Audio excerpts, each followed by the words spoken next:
I would recommend using premium because with premium, as you can see there, you're guaranteed response within 48 hours. Your submissions are filtered to the top. They must listen to at least 20 seconds, and you'll get at least 10 words of feedback.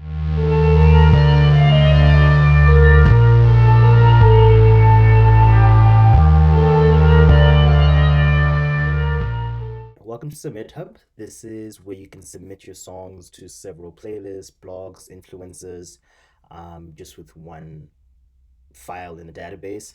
So this is my SubmitHub that I use as K the Chosen to release music. As you can see, this is the home page, and it just shows you all the songs that I've submitted so far.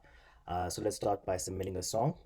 So you click here in the top left and it'll take you to a page that asks you, okay, which song would you like to use, which means that obviously even if you've released a song once or you've shared it on the platform once, you can use it again. We're just gonna start from fresh so I can just show you how the whole process goes. So you hit upload a song, it says choose a song and use a link, or you can upload an MP3. I prefer to do links. The MP3s are really important only if they're hosting it on their site. So if they need the file to upload it on their site, otherwise usually a link is fine. So you can use either a Spotify link, a YouTube link, or a SoundCloud link, which is usually the preferred method. So I'm going to use SoundCloud. So you just go there, you copy your link. We're going to use Fresh Freestyle here. So you just paste it there. The reason I say it's better to use a SoundCloud link is because once you've confirmed that it's released, so I'll just put in the date here, that was last Friday, it'll find it everywhere anyway. So you can just ask, was this streamed anywhere else? You just say, yep, this is the Spotify, this is the SoundCloud. So depending on which blog you're using, they can then look for it by that site. The reason they want SoundCloud is because it's free. Some people don't have an iTunes or a Spotify account. So if you put it on a paid service, they might not be able to listen to music. But if you use SoundCloud, everybody can find it. So I'd recommend that you do it that way. If you're releasing an EP or an album, you can then put the album's link over here. This is just a single, so I don't need to do that. So then we go to next. So now I just need to put in my name. I'm K the Chosen. The song title is Fresh Freestyle. So now if you're doing a remix or a song cover, you've got to fill that in.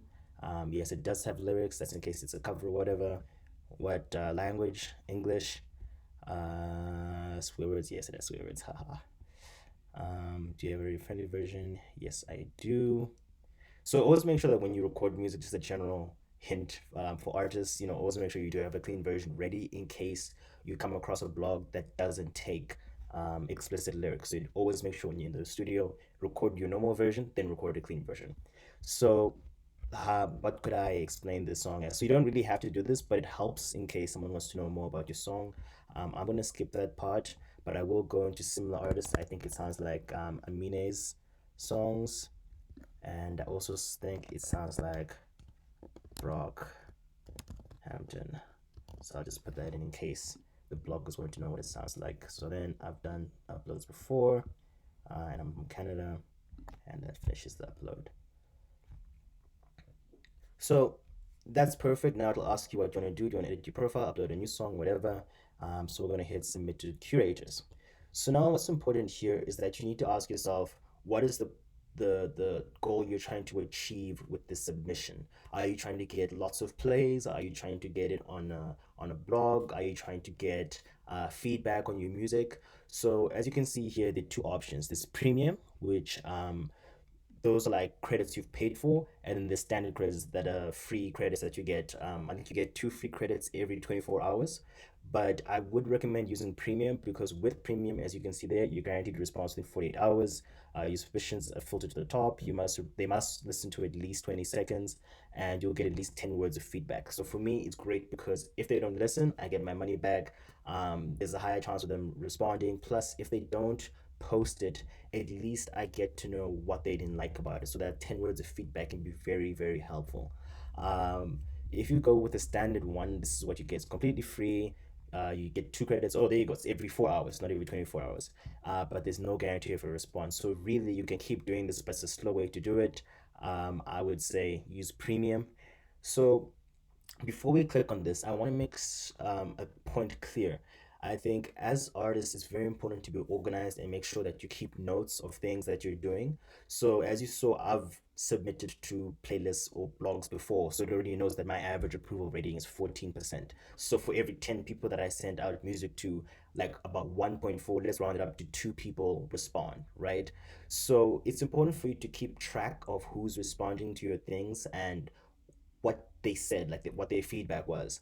So before I started this campaign, I'd gone through all the other curators that I'd sent it to, and I actually copied all their addresses and I put notes down. So this is the my song Fresh Freestyle, and I copied all the people I've sent um, submissions to before.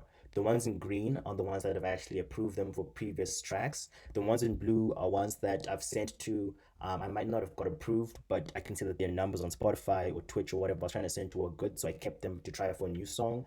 And then the ones in black are ones that have never responded, but I was like, maybe that was just a bad weekend, so I just know, okay, these ones are the ones I have to be careful for.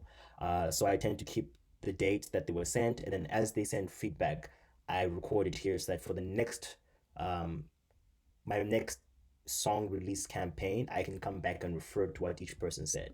So this is not necessarily necessary because SubmitHub will keep a record of what each person who submitted to said, but for me, it just makes it easier, and I'll show you why just now. So carrying on over here, I'm trying to send to blogs and playlisters. I'm not really interested in record labels right now, so that's been selected. Curators there. We hit next. And then this is what I was saying. So like this now they're asking you, okay, what's most important to you? Is it the feedback? And yeah, feedback for me is very important. So no copy pasting, and I put that there. So if you are more interested in getting streams, then you can hit this. I don't want feedback, must listen to 90 seconds instead. This can be useful if you're trying to get streams because you need at least 30 seconds of your song being played for it to be counted as a stream. And as you saw before, the minimum was 20 seconds. So if they listen to only the minimum, it doesn't count as a stream on Spotify or any other digital service. Honestly, that is not a great way to grow as an artist because all you're getting are plays, but you're not getting fans. You're not getting critique. You're not getting an understanding of why your songs are working. So I will always hit quite important to me. Even if they don't post it, at least tell me why, and then I can grow as an artist. I can listen to each critique and see what the common message or the common uh, thing that people are asking me to do, whether it's like, improve your vocals, or, we want to hear more cadence in your voice, or your bars are weak, whatever. At least that feedback is genuine because they're a blog. They know what kind of music they listen to. They listen to music all the time. Next is permissions and copyright. So it's actually up to you. It depends on how much control and ownership you have of your music. I actually just go right in the middle because I don't want people to monetize my stuff that I don't get any money back for. But I'm also open to giving them permission. But once you click this, if they submit it, or rather, if they approve it, they will talk to you about what the conditions are, and they'll send you a contract to sign, and then it'll be uploaded. So don't think that by saying yes to permissions, they automatically get permissions. They still have to ask you before they upload it. So yeah, that's why I usually go, yes, I give permission, but I should be able to receive anything that they earn from what they upload. Next, it asks you about the genres. I usually rap within hip hop, conscious rap, and rap. I mean, there's so many other subcategories to that. So there's autotune, there's cloud rap, there's gangster rap, all these really cool things. So pick whatever most suits you. So again, SubmitHub is not specifically for rap. As you can see, there's so many other genres as well. So once that's been selected, you hit next, and then it takes you into the list of curators. So this can be a bit daunting at first. As you can see, based on my filters, I've got 429 people I can send to, and I only have 30 credits. So it'll show you over here. You can filter people out by credits. You can select country, bloggers, whatever you're looking for. And usually this dollar sign tells you how many credits. So he's a one credit person. So I can send to him 30 times or to people like him 30 times. But it's daunting because you're not too sure, okay, is he what I'm looking for? So at this point, you need to think about, what are you trying to do? Are you trying to get on a Spotify playlist? In that case, you need to click this right here that says has a Spotify playlist. Already he's been moved off because he's an influencer. So he'll post it on Instagram. If I'm not trying to get it on Instagram, then that doesn't really help me. So this will then filter it down Spotify playlists. Already I've got 251. You could also ask for someone who's a really good blogger. And that will filter it down even further. So now we're sitting at 31. I really, really recommend that you always select these two because a blog is important because it keeps your music on online forever or for a longer period of time. Someone's written an article about you. When someone searches your name, it'll come up in the Google search. If it's on a Spotify playlist, depending on how often they update that playlist, you might be on the playlist for a week, you might be on for 2 weeks, you might be on for a month, but you don't know that. It differs between each playlist. So always try someone who's both a blog and a playlist. The rest of it is up to you. You know, if you're trying to get as many people um, who respond more often, then hit response rate above 80. So it's up to you how you want to use these filters. Like I said, always have those two at least hit, depending on how much credits you have. You can then say you only want 1 to 2 if you can't afford to send to 3. If you're in a certain country and you're trying to get more plays in that country, obviously you can select by that. So yeah, there's a lot of things you can play around with over here. But as I said, please always make sure you've got really good bloggers and Spotify playlists. Those are the two most important things you want there. You always want to make sure that even if they've approved, so they've approved 566 songs, but you also want to make sure that the genre matches yours, right? So be sure to read everything about the blog before you submit to them. Otherwise, it could be a waste of the credit because you're trying to increase your chances of being played. So, like if we look at this one, Conversations About Her, they've approved 97 hip hop and conscious rap songs, which is perfect. But I can tell even from the name, Conversations About Her, I'm like, well, this might not be suited to me since I identify as a male rapper. They look like they're more interested in female rappers. So be sure that even if it's come to the top of your list, that you still have a look through what each of them is saying and what they're looking for. If you know any blogs by name, you just come in here and I can't spell today. Perfect. And you just search by name. So, oh, interesting. What if I put that chill select does not have? Ah, I forgot the second now. There we go. There you go. So the nice thing too is that even when you search for them now, you can see okay, they're telling me not really part of the really good bloggers program, which is good for me to know in case that's exactly what I was looking for. So always have these two. When you search, they'll still come up, but it will tell you this is not part of it. So let's say I'm going with Chill Select. I love Chill Select because they're primarily hip hop. That's 6,000 approvals, genre match 10 out of 10, quality 7 out of 10. Influence is not that good, so it's up to you, but you see the approval and response rate is pretty high, and that's why I use them. I also know a lot of artists who've used Chill Select before. They also give you the playlist, so you can go into the playlist, listen to it, and see, okay, does my music sound like this? Um, so I'm gonna go ahead and select all my playlists that I'm trying to send to you, and then I'll skip ahead to show you guys what happens after you select all your blocks. So you click here. Okay, so they won't let me click without because I said that. I'm like, cool, whatever, don't worry, I know what I'm doing here. So I've clicked chill select, boom, and it'll tell me one person has been selected.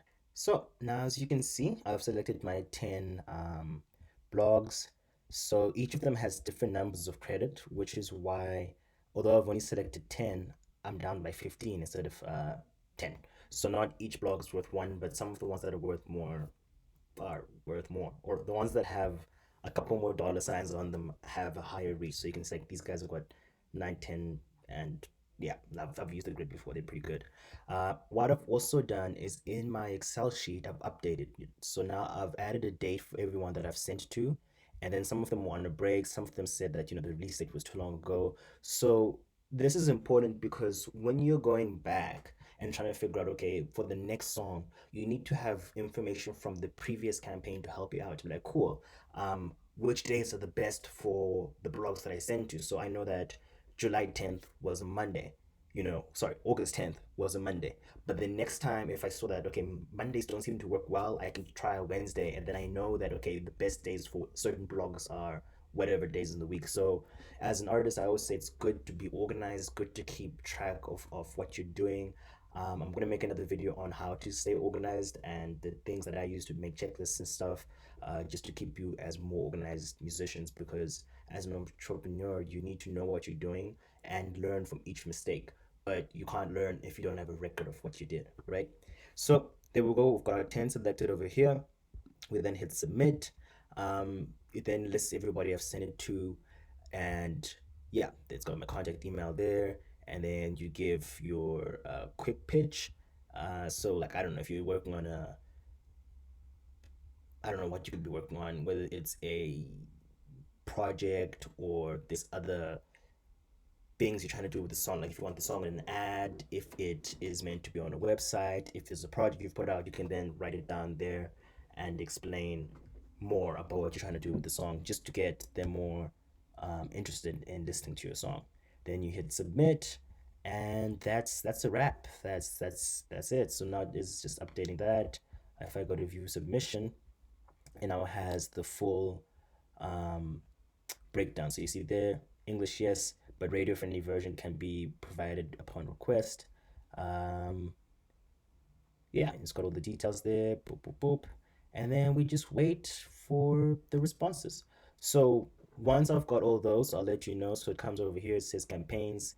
It tells you a full breakdown. So it tells you. So also, if you don't want to do the Excel thing yourself, you can download the CSV file there. So that's really important too. Um, so that's easy if you don't want to do it your way that way. Yeah, but yeah, so it'll tell you the response rate, how many people have responded, if they didn't respond, the refunds you received. So as I get responses, it'll follow this up. I'll get an email and all that. So I might do a second part of this video where I explain how this campaign went and what I learned from that.